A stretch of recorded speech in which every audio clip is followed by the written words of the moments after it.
BBC Urdu کے corona virus سے متعلق مختصر دورانیے کے خصوصی بلیٹن میں خوش آمدید۔ میں ہوں سحر بلوچ۔ پاکستان میں کورونا وائرس سے متاثرہ افراد کی تعداد میں بتدریج اضافہ ہو رہا ہے۔ پاکستان میں متاثرین کی تعداد 34,000 سے بڑھ گئی ہے، جبکہ 737 افراد اس مرض سے ہلاک ہوئے ہیں۔ پاکستان میں سب سے زیادہ 267 ہلاکتیں صوبہ خیبر پختونخوا میں ہوئی ہیں۔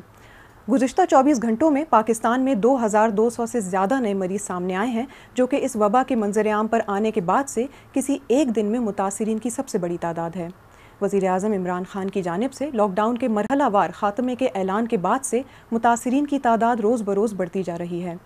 لاک ڈاؤن میں اس نرمی کے بعد ملک کے بڑے اور چھوٹے شہروں میں بازاروں میں عوام کا رش دیکھا جا رہا ہے اور اکثر مقامات پر سماجی دوری کے قواعد و ضوابط کی پاسداری ہوتی دکھائی نہیں دے رہی، جبکہ دوسری جانب سندھ حکومت نے وضاحت کی ہے کہ صوبے میں مذہبی اجتماعات، جلوسوں اور ریلیوں پر پابندی اپنی جگہ قائم ہے اور حکومت کی جانب سے کوئی ترمیمی اعلامیہ جاری نہیں کیا گیا ہے۔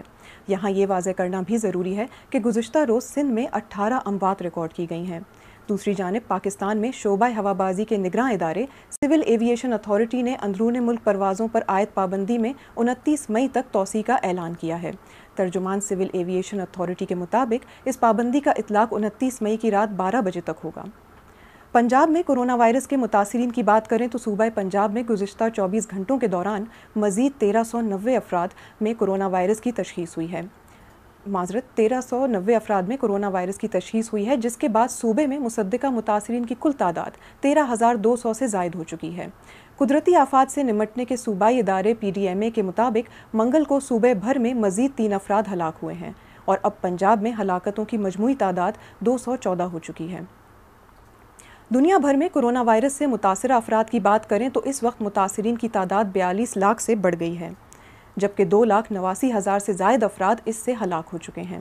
خطے کے دیگر ممالک کی صورتحال دیکھی جائے تو سعودی حکام نے ملک میں کورونا کے پھیلاؤ کو روکنے کے لیے رواں ماہ کے آخری ہفتے میں عید الفطر کی تعطیلات کے دوران 23 سے 27 مئی تک ملک میں کرفیو نافذ کرنے کا اعلان کیا ہے۔ سعودی وزارت داخلہ کی جانب سے 12 مئی کو جاری کیے گئے بیان میں کہا گیا ہے کہ عید الفطر کے موقع پر 5 روزہ تعطیلات کے دوران ریاست بھر میں 24 گھنٹے کرفیو نافذ رہے گا۔ ایران میں حکومت نے لاک ڈاؤن میں نرمی اور کورونا وائرس کی روک تھام کے لیے کیے گئے اقدامات محدود کرنے کا فیصلہ کیا ہے اور 12 مئی سے امام بارگاہیں عارضی طور پر کھول دی گئی ہیں، جبکہ انڈیا کے وزیر اعظم نریندر مودی نے ملک میں کورونا وائرس سے ہونے والے نقصانات کو کم کرنے میں مدد کے لیے 200 ارب روپے کا معاشی پیکیج کا اعلان کیا ہے۔ عالمی خبروں کی طرف بڑھیں تو امریکہ میں وبائی امراض کے ماہر ڈاکٹر اینتھنی فاؤچی کا کہنا ہے کہ کم از کم 8 ویکسینز کو ٹیسٹ کیا جا رہا ہے اور اگر ان میں سے ایک بھی کامیاب ہوئی تو یہ اگلے سال سے پہلے استعمال کے لیے دستیاب ہوگی۔ سینٹ کمیٹی کی سماعت میں ان کا کہنا تھا کہ ہمیں موسم خزاں کے آخر اور موسم سرما کے اوائل میں معلوم ہو جائے گا کہ ہم کامیاب ہوئے ہیں یا نہیں۔ اس کے ساتھ ہی انہوں نے ملک کو دوبارہ کھولے جانے کے خلاف خبردار کیا ہے۔ ان کا کہنا تھا کہ امریکہ میں اموات کی تعداد 80,000 کے حکومتی اعداد و شمار سے کہیں زیادہ ہے۔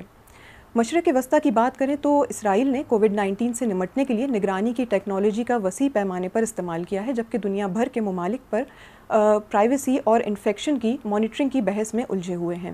اب اس خبر کی اگر آپ مزید تفصیل پڑھنا چاہتے ہیں تو ہماری ویب سائٹ bbcurdu.com پر وزٹ کر سکتے ہیں۔ اسپین میں حکام کا کہنا ہے کہ ایک 113 سالہ خاتون جو ملک کی سب سے معمر خاتون سمجھی جاتی ہیں، کووڈ-19 سے صحتیاب ہو گئی ہیں۔ ماریا برنائز 2 دہائیوں سے شمالی مشرقی شہر اولوٹ کے ایک کیئر ہوم میں مقیم ہیں۔